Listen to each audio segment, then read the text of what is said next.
नमस्कार विद्यार्थियों। पिछली क्लासेज में हम पढ़ रहे थे कि विभिन्न जो श्रेणी वर्ग के पशु हैं, जैसे कि नवजात, ठीक है, हीफर हो गई, प्रेग्नेंट गाय हो गई, दुधारू गाय हो गई, शुष्क गाय हो गई, बुल हो गया, ठीक है, उनका हमने विभिन्न प्रकार से प्रबंधन जो है वो पढ़ा था अलग अलग श्रेणी के आधार पे। अब हमारा एक और विशिष्ट टॉपिक है जो कि इसमें है, वो है कुक्कुटशाला, पोल्ट्री फार्म।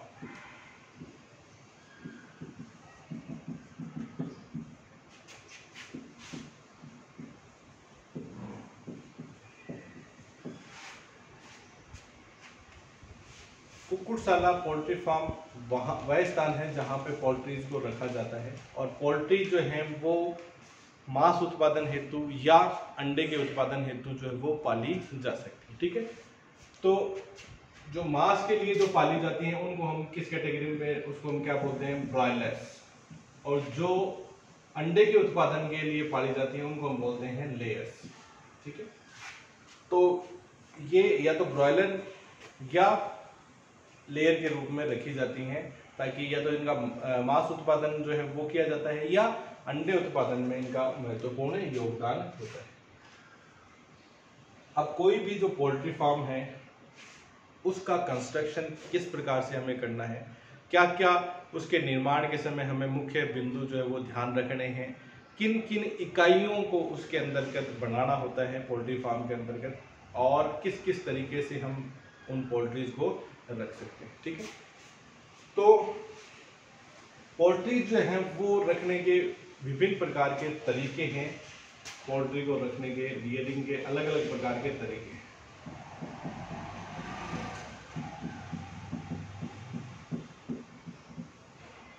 तो मुख्य 4 तरीके हम डिस्कस करेंगे यहाँ पे। पहला जो है वो है एक्सटेंसिव सिस्टम,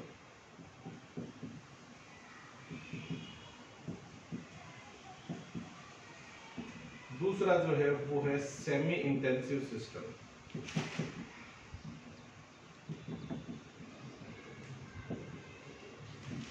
तीसरा जो है वो है फोल्डिंग यूनिट सिस्टम,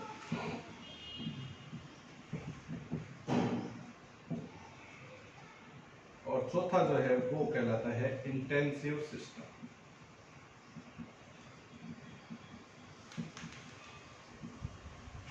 ये 4 मेथड हैं, 4 तरीके हैं जिनकी प्रकार हैं उनको रखने के, पोल्ट्रीज को रखने। पहले हम देखते हैं एक्सटेंसिव सिस्टम।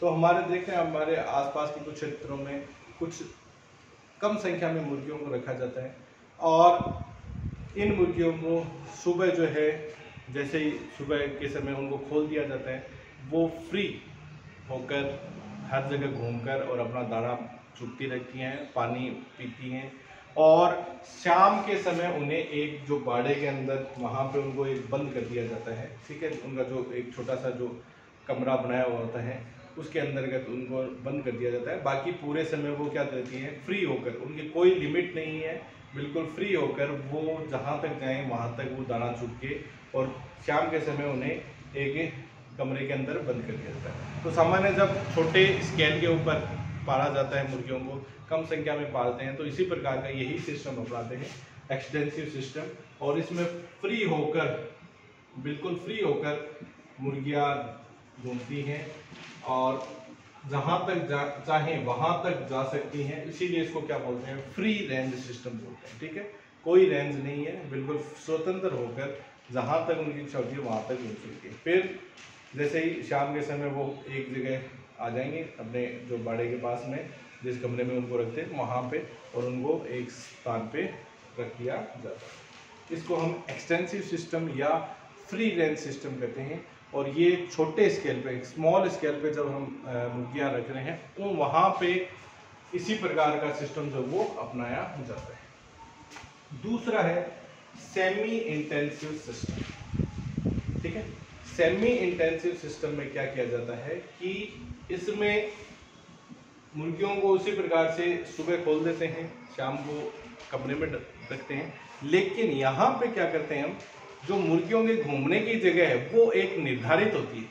ठीक है, उसके चारों तरफ हम कोई बाड़ेबंदी या तारबंदी करके और उसी के भीतर ही मुर्गियों को रखा जाता है। मतलब एक निश्चित स्थान होता है, उसके अंदर ही वो फ्रीली घूम सकती हैं, बाकी उससे बाहर वो नहीं जा सकती। इसको हम क्या बोलते हैं, सेमी इंटेंसिव सिस्टम। यानी कि इसमें क्या करेंगे हम, सुबह शाम को तो हम इनको एक बंद जो एक कमरे के अंदर बंद कर देते हैं और सुबह उन्हें खोल दिया जाता है और ये घूमती रहती है। लेकिन इनका घूमने का स्थान जो है वो एक निर्धारित होगा, वो चारों तरफ से किसी भी तारबंदी की सहायता से या दीवार की सहायता से वो घिरा रहता है और उसी के अंदर मुर्गियां जो है वो मूव कर सकती हैं और रात को इनको क्या है वापस अंदर बाड़े के अंदर घुसा दिया जाता है, जिस कमरे में रखा जाता है उसके अंदर घुसा दिया जाता है। तीसरा सिस्टम है आपका फोल्डिंग यूनिट सिस्टम। ये भी इसी प्रकार का है, सेमी इंटेंसिव सिस्टम ही होता है, लेकिन इसमें जो घूमने का स्थान है वो क्या कर दिया जाता है, परिवर्तित कर दिया जाता है धीरे धीरे धीरे धीरे। ठीक है, जैसे कि इसमें तो क्या है, सेमी इंटेंसिव में तो ये एक पशुओं का आपका ये मुर्गियों का एक जो है वो कमरा है जिसके अंदर रात को ये मुर्गियां बंदी हुई है। ठीक है, इसके साथ साथ में यहाँ पे एक घूमने के लिए इनके एक जो बाड़ा होता है, सुबह के समय इनको खुला छोड़ दिया जाता है और ये इसके अंदर दाना वगैरह चुगती रहती है और यहाँ पानी पीती रहती है। फोल्डिंग यूनिट सिस्टम में क्या है, ये जो बाड़ा है, ठीक है, ये या तो इस प्रकार से विभिन्न प्रकार के बाड़े होंगे।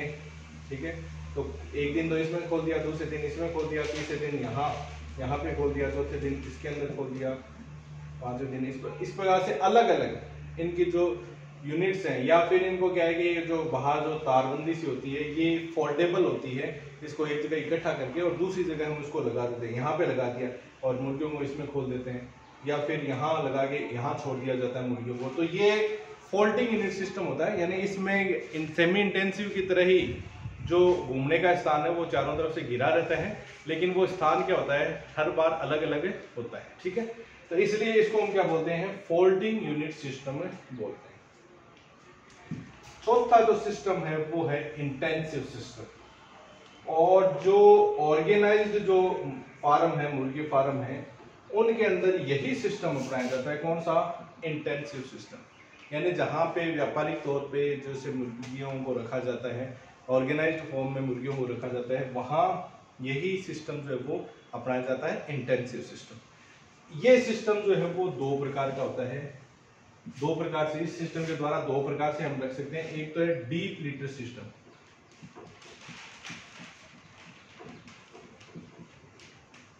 और दूसरा है केज सिस्टम या बैटरी सिस्टम। ठीक है, डीप लीटर सिस्टम या दूसरा है केज सिस्टम या बैटरी सिस्टम। ठीक है, ये सिस्टम ही इंपॉर्टेंट है, इसके बारे में हम देखते हैं कि इंटेंसिव सिस्टम में यानी जैसे ऑर्गेनाइज्ड फार्म पे हम मुर्गियों को कैसे रखते हैं, ये हम देखते हैं।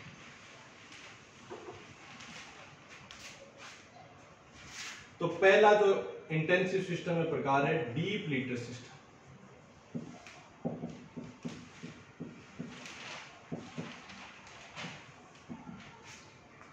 डीप लीटर सिस्टम, इसमें क्या किया जाता है, जो कुक्कुटशाला होती है यानी जो भवन बना हुआ है, इस प्रकार से ये भवन बना हुआ है, इसके अंदर यहाँ पे ऊपर तो मान लो छत वगैरह डली हुई है, जैसे इस प्रकार से हम साइड से देखें, ये छत बनी हुई है। ठीक है, और ये मुर्गियों का भवन है जहाँ पे मुर्गियों को छोड़ दिया जाता है। ठीक है, और यहाँ जो फर्श होता है, यहाँ पे हम इस प्रकार का हाइग्रोस्कोपिक जो मटेरियल है वो डालते हैं, जो क्या होता है, नमी को अवशोषित कर ले और उसकी सतह को सूखा रहे। ठीक है, यानी यहाँ नीचे जिस एक ऐसे सब्सटेंस की, ऐसे पदार्थ की परत बिछाते हैं हम जो हाइग्रोस्कोपिक हो, यानी जो नमी को तुरंत सोख ले। ठीक है, तो इसके लिए हम जो किसी जो नारियल होते हैं उनकी जो रेसे होते हैं उनका बिछावन बिछा सकते हैं, या जो स्ट्रा होती हैं जैसे तूड़ी वगैरह हैं उसको बिछा सकते हैं, या जैसे हमारे प्रदेश के अंदर, जैसे राजस्थान के अंदर जो बालुई मिट्टी है वो भी क्या होती है, काफ़ी हाइग्रोस्कोपिक है, नमी को अच्छे से अवशोषित कर लेती है, तो उसको भी हम यहाँ पे बिछा सकते हैं। तो ये एक बिछावन जो है वो बिछाई जाती है, और उस बिछावन को ही हम क्या बोलते हैं, लीटर। उसको क्या बोलते हैं, लीटर। लीटर का मतलब क्या है, बिछावन। नीचे फर्श पर जो बिछावन बिछाई जाती है उसी को ही हम क्या बोलते हैं, लीटर बोलते हैं। ठीक है, तो यहाँ पे क्या है, जो भी बड़ा हमने भवन बनाया है मुर्गियों के लिए, उस भवन के अंदर नीचे फर्श पर एक बिछावन बिछाई जाती है, जिसे हम क्या बोलते हैं, लीटर। और ये जो बिछावन होती है ये क्या होती है, नमी को सोखने वाली। ये नमी को इजीली सोख लेती है। ठीक है, यानी हाइग्रोस्कोपिक इसका नेचर होता है। हाइग्रोस्कोपिक नेचर होने की वजह से जो मुर्गियां जो कर रही हैं, एक्सक्रीटा उनका जो जा रहा है, उत्सर्जित पदार्थ, बेंट वगैरह जो गिरती है, तो उस बेंट की नमी को वो धीरे धीरे अवशोषित कर लेती है और वो बेंट सूख जाएगी। और साथ ही साथ नमी नहीं रहने की वजह से उनके जो पंजे वगैरह जो हैं वो खराब नहीं होते। अन्यथा नमी के अंदर रहेंगे, कीचड़ वगैरह के अंदर रहेंगे, तो उनके पंजे खराब हो जाएंगे और मुर्गियों के अंदर स्किन की बीमारियां या दूसरी जो संक्रामक बीमारियां हैं उनके फैलने का खतरा बहुत अधिक रहता है। ठीक है, तो इसलिए ये आपको ध्यान रखना है, डीप लीटर सिस्टम के अंतर्गत यहाँ पे जो एक बिछावन बिछाई जाती है जो नमी को सोखने वाली हाइग्रोस्कोपिक बिछावन होती है। इसके लिए हम जैसे नारियल के रेशे जो हैं ये काम में ले सकते हैं, या लकड़ी का बुरादा ये काम में लिया जा सकता है, या इसके अतिरिक्त जो स्ट्रा होती हैं यानी जो चारा होता है उसकी कुट्टी, चारे की कुट्टी करके और वो हम बिछा सकते हैं। ठीक है, ये कुछ हाइग्रोस्कोपिक मटेरियल है जो नमी को तुरंत अवशोषित कर लेते हैं, ज़्यादा अवशोषित करते हैं और उसकी सतह को क्या है, सूखा रखते हैं। सूखा रखने से क्या होगा, इन जो पोल्ट्रीज हैं उनके जो पैर हैं, पंजे हैं, वो खराब नहीं होंगे। ठीक है, और साथ ही साथ नमी अवशोषित हो जाने की वजह से वातावरण में नमी नहीं रहेगी, इन्फेक्शियस डिजीजेज जो है उनके फैलने का खतरा क्या हो जाता है, कम हो जाता है। अन्यथा क्या होता है, नमी रहने की वजह से रोग फैलने की संभावना बहुत अधिक रहती है। ठीक है, तो ये लीटर जो है जब बिछाया जाता है तो लगभग 6 इंच मोटी जो लीटर की परत जो है वो बिछाई जाती है। ये देखो 6 से 8 इंच मान सकते हैं, 6 से 8 इंच जो है वो मोटी लीटर की परत बिछाई जाती है और यहाँ पे इनको रखा जाता है। और जैसे जैसे इनके एक्सक्रीटा मिलते रहते हैं, ठीक है, ये परत जो है वो लगभग 12 इंच तक मोटी हो जाती है, तब इसको क्या है, हटा दिया जाता है। तो डीप लीटर की मोटाई अगर आपको पूछे तो वो 6 से 12 इंच तक होती है, या 8 से लेके 12 इंच तक इसकी मोटाई जो है वो रहती है। यानी स्टार्टिंग हम करेंगे वहाँ से 8 इंच या 6 इंच से, और जैसे जैसे एक्सक्रीटा उसके अंदर मिलते जाएंगे उसकी मोटाई जो है वो परत की मोटाई जो वो बढ़ती जाएगी, और 12 इंच की होने पे हम उसको रिमूव कर देते हैं। ठीक है, तो ये आपको ध्यान रखना है कि लीटर की मोटाई जो है वो कितनी रखी जाती है। ठीक है, तो ये 6 से 12 इंच या 8 से 12 इंच इसका आपको ध्यान में रखना है, लीटर की मोटाई। ठीक है, तो ये एक तरीका है जिसके द्वारा सिस्टम में, इंटेंसिव सिस्टम में मुर्गियों को रखा जाता है। ठीक है, अब इस भवन जो निर्माण करेंगे हम उसके बारे में क्या क्या बातों को ध्यान रखना पड़ेगी वो हम आगे देखेंगे, लेकिन यहाँ पे ये समझना आवश्यक था कि लीटर क्या होता है और किन पदार्थों से इसको बनाया जाता है और इसकी मोटाई जो है वो कितनी रखी जाती है। ठीक है, तो इसमें मुर्गियों को खुला रखा जाएगा, डीप लीटर सिस्टम में किसी भी एक बड़े कमरे के अंदर खुला रखा जाता है, और उसमें नीचे जो फर्श के ऊपर एक बिछावन बिछा दी जाती है जिसको हम क्या बोलते हैं, लीटर बोलते हैं। दूसरा जो सिस्टम है उसको हम बोलते हैं केज सिस्टम, या इसी का ही दूसरा नाम है बैटरी सिस्टम।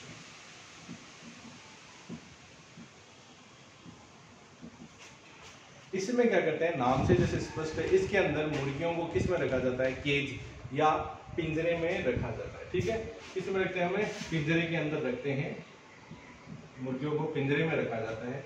और अलग अलग जैसे मुर्गियाँ आकार अलग अलग होता है, लेकिन एक एवरेज जो इस पिंजरे का आकार है वो 14 बाई 16 बाई 18 इंची के आकार में इस प्रकार का एक पिंजरा जो है मुर्गी का एवरेज जो सामान्य ये पिंजरा जो है वो बनाया जाता है 14 बाई 16 बाई 18 का बनाया जाता है, जो एक पक्षी के लिए, एक मुर्गी के लिए सफिशियंट ये जगह होती है। ठीक है, 14 इंच लंबा, 16 इंच चौड़ा और 18 इंच ऊंचा ये लंबाई चौड़ाई और ऊंचाई इसकी होनी चाहिए। ठीक है, अब देखिए इसमें क्या करते हैं कि ये जैसे पोल्ट्री फार्म है, इसमें यहाँ पे ये एक पिंजरा जो है आपने रख दिया, इसके अंदर जो पोल्ट्री है आपकी वो आप यहाँ पे रख देते हैं, छोड़ देते हैं इसके अंदर, ये पोल्ट्री इसके अंदर छोड़ देते हैं। अब क्या है, इन कम स्थान में अधिक जो पोल्ट्रीज हैं उनको रखने के लिए, कम जगह के अंदर अधिक पोल्ट्रीज रखने के लिए हम क्या करते हैं कि ये पिंजरे एक से दूसरे के ऊपर व्यवस्थित करते हैं, या तो इस प्रकार से एक से दूसरे के ऊपर इस प्रकार से, या फिर यहाँ पे ऐसे व्यवस्थित कर दिया। इस प्रकार से इनकी व्यवस्था कर दी जाती है। इनकी ड्रॉपिंग्स हैं वो नीचे गिरती रहती हैं। ठीक है, ड्रॉपिंग्स नीचे गिरती रहती हैं और यहाँ पे इसी में ही इसके अंदर ही इनके चारे और इनके दाने और पानी की व्यवस्था जो वो इसके अंदर ही कर दी जाती है। तो मुर्गियां जो है वो यहीं दाना चुनती रहती हैं, पानी यहीं पीती रहती हैं। एग प्रोडक्शन करना होता है, अंडा वगैरह वो इसके अंदर ही कर देती हैं, वहाँ से हम अंडे को कलेक्ट कर लेते हैं। ठीक है, या फिर मांस के लिए अगर पालना है तो उसी प्रकार से हम इनके अंतर्गत रख के ही उनको पाल सकते हैं। ठीक है, तो ये एक के ऊपर दूसरी ऐसे परतों के रूप में व्यवस्थित करने की, ये जो पिंजरों को एक से दूसरे ऊपर रखा जाता है, विभिन्न जैसे परतों के ऊपर रखा जाता है, उसको हम क्या बोलते हैं, बैटरी। पिंजरों को कई स्तरों में इसमें रखा जाता है, उसको हम क्या बोलते हैं, बैटरी कहते हैं। तो ये बैटरी सिस्टम या केज सिस्टम कहलाता है। बैटरी का मतलब क्या है, पिंजरों को एक से अधिक स्तर या मंजिल में व्यवस्थित करना। एक दूसरे के ऊपर जो है एक से अधिक स्तरों के अंदर या मंजिलों के अंदर हम उनको व्यवस्थित कर देते हैं, उसको हम क्या बोलते हैं, बैटरी सिस्टम बोलते हैं। तो ये केज सिस्टम या बैटरी सिस्टम कहलाता है, जिसके अंदर मुर्गियों को कहाँ रखा जाता है, पिंजरों के अंदर रखा जाता है और उन्हीं पिंजरों के अंदर उनके दाने की और पानी की व्यवस्था उन्हीं पिंजरों के अंतर्गत कर दी जाती है। ठीक है, तो ये दूसरा सिस्टम है केज सिस्टम। तो इंटेंसिव सिस्टम जहाँ पे ऑर्गेनाइज्ड फार्मिंग हम करते हैं, पोल्ट्री फार्मिंग ऑर्गेनाइज्ड तरीके से करते हैं, उनमें मुर्गियों को इन दो तरीकों से रख सकते हैं, या तो डीप फ्रीजर सिस्टम की तरीके से या केज सिस्टम के तरीके से। ये दो तरीके हैं जिनकी सहायता से हम उनको रख सकते हैं। ठीक है, अब जो कुक्कुटशाला निर्माण कर रहे हैं, उसका भवन का निर्माण कर रहे हैं, तो उसमें क्या क्या बातों का ध्यान रखा जाना चाहिए। कुक्कुटशाला निर्माण के महत्वपूर्ण बिंदु।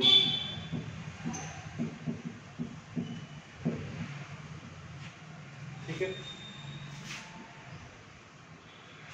तो सबसे पहले जहां पे भवन निर्माण किया जाना है, जिस जगह का निर्माण किया जाना है, भवन निर्माण की जगह जो होती है वो बाकी जो स्थान होते हैं उनसे थोड़ी ऊंची होनी चाहिए।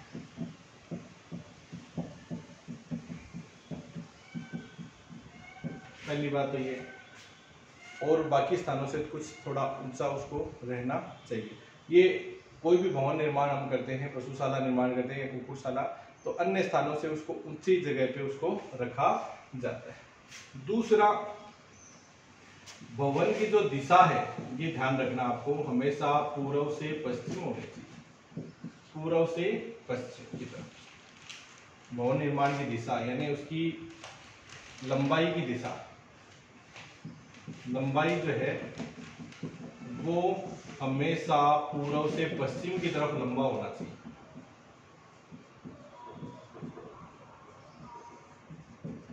यानी जैसे ये ईस्ट है, ये नीचे की तरफ वेस्ट होता है, इधर नॉर्थ साउथ। हमेशा जो लंबाई है वो ऐसे होनी चाहिए उसकी, न कि ऐसा लंबा नहीं बनाना चाहिए कभी भी, ये नहीं बनाना चाहिए। इसी प्रकार से ईस्ट टू वेस्ट लंबाई ही होनी चाहिए, ठीक है। पूर्व से पश्चिम की तरफ ही लंबा होना चाहिए, ठीक है।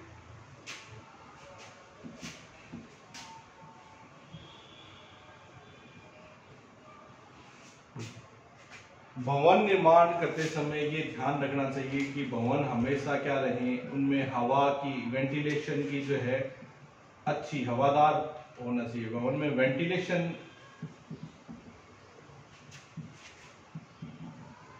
अच्छी तरह होना चाहिए, ठीक है। जो वेंटिलेशन है उसमें हवा का प्रवाह है उसके अंदर अच्छे से होना चाहिए, क्योंकि मुर्गियां जो है एक ही स्थान के अंदर मानो हजारों 5,000 मुर्गियां रह रहे हैं, तो उनके द्वारा उत्पन्न जो उत्सर्जित जो गैसेज हैं वो इतनी अधिक हो जाती हैं कि श्वसन की क्रिया जो है उनकी प्रभावित हो सकती है, श्वसन तंत्र के रोग हो सकते हैं। इसलिए हमेशा जब भी आप भवन का निर्माण करें, कुक्कुटशाला का निर्माण करें, उसमें प्रॉपर वेंटिलेशन जो है वो होना चाहिए, बहुत इंपॉर्टेंट चीज है, ठीक है। फिर भवन जो है उसमें आपका जो एक्सेसिबिलिटी उसकी होनी चाहिए, यानी मार्केट से उसका जुड़ाव होना चाहिए, ठीक है। यानी जहां तक भवन बना हुआ है,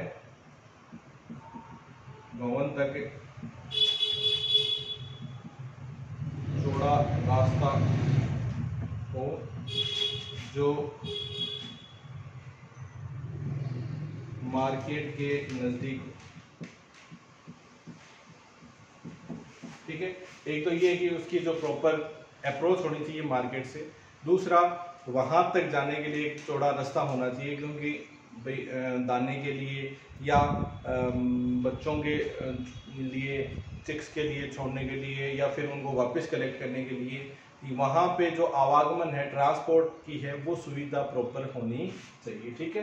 तो इसलिए जो रास्ता है भवन तक वो हमेशा चौड़ा रास्ता होना चाहिए, जहां से बड़ा ट्रक वगैरह भी गुजर सके, ये भी आपको ध्यान में रखना है, ठीक है। इसके अलावा प्रकाश, प्रॉपर जो है इलेक्ट्रिसिटी तथा पानी की व्यवस्था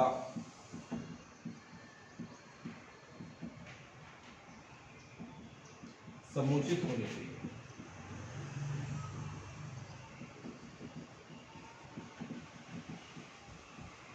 तो ये भी ध्यान रखना आपको कि वहाँ पर जो पोल्ट्री फार्म हम बना रहे हैं वहाँ पे इलेक्ट्रिसिटी और पानी की व्यवस्था होनी चाहिए, क्योंकि एक तो ये ध्यान रखना आपको कि भाई 1,000 5,000 जितने भी बच्चे हम रख रहे हैं, वहाँ पे जितनी मुर्गियों को रख रहे हैं, तो वो वाटर कंजप्शन भी उनका उसी अकॉर्डिंग होता है, जितनी उनकी संख्या होगी उसी के अकॉर्डिंग, यानी कि पानी की उचित व्यवस्था होनी चाहिए।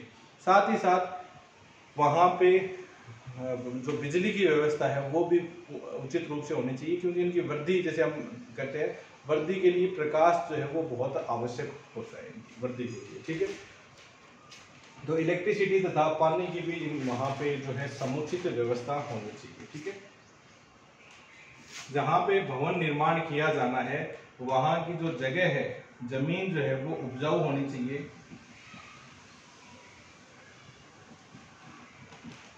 उपजाऊ से तात्पर्य क्या है कि वहाँ पे भवन के निकट जो है वो पेड़ पौधे अच्छी मात्रा में होने चाहिए, ताकि वहाँ पे गर्मी और सर्दी जो है उनका सीधा प्रभाव उससे कुक्कुटशाला पे न पड़े। तो वहाँ भवन के चारों ओर जो है हरे भरे पेड़ जो है वो होने चाहिए, भवन के चारों ओर पेड़ पौधे होने चाहिए, ताकि जो प्रतिकूल मौसम है, यानी अत्यधिक गर्मी अत्यधिक सर्दी है, वो जो है उसका प्रभाव सीधा वहाँ पे उस कुक्कुटशाला पे नहीं पड़ना चाहिए। ये थोड़ा सा ध्यान रखना आपको, ठीक है, भवन निर्माण करते समय।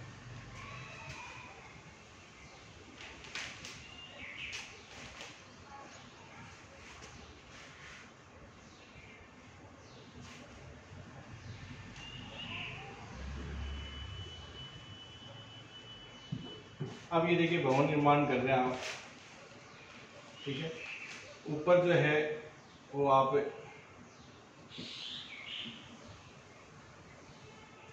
यहाँ बीच से जो छत की दूरी है वो लगभग कम से कम 14 फीट होनी चाहिए, ठीक है। बीच वाली जो दूरी है वो कम से कम 14 फीट ऊंचाई इसकी होनी चाहिए। साइड में ये आपके 8 फीट तक हो सकती है, ठीक है। तो इस प्रकार से आपको ये बनाना है। साथ ही साथ यहाँ पे लगभग 1.5 से 2 फीट साइड्स में दीवार होनी चाहिए और उनके ऊपर जो है पूरा वेंटिलेशन के लिए यहाँ पे मतलब कि हम तारों की सहायता से ये बना सकते हैं, ठीक है, ताकि प्रॉपर जो है वो वेंटिलेशन यहाँ पे रहे। लगभग 2 फीट ऊंचाई तक हम दीवार रखेंगे और उससे ऊपर क्या है तार जो है वो लगा दिए जाते हैं, ठीक है। इस प्रकार से भवन निर्माण जो करना होता है इस प्रकार से हम उसका करते हैं। और इसकी जो लंबाई है वो हमेशा कैसे रखेंगे, आपकी पूर्व से पश्चिम रखेंगे, ठीक है। और इसकी जो चौड़ाई है वो भी अधिक 30 फीट से अधिक जो है वो नहीं होनी चाहिए। मैक्सिमम हम उसको 30 फीट या अप टू 40 फीट तक कर सकते हैं, लेकिन उससे ज़्यादा चौड़ा ये नहीं होना चाहिए, क्योंकि उससे क्या होगा क्रॉस जो वेंटिलेशन है वो प्रॉपर नहीं हो पाएगा।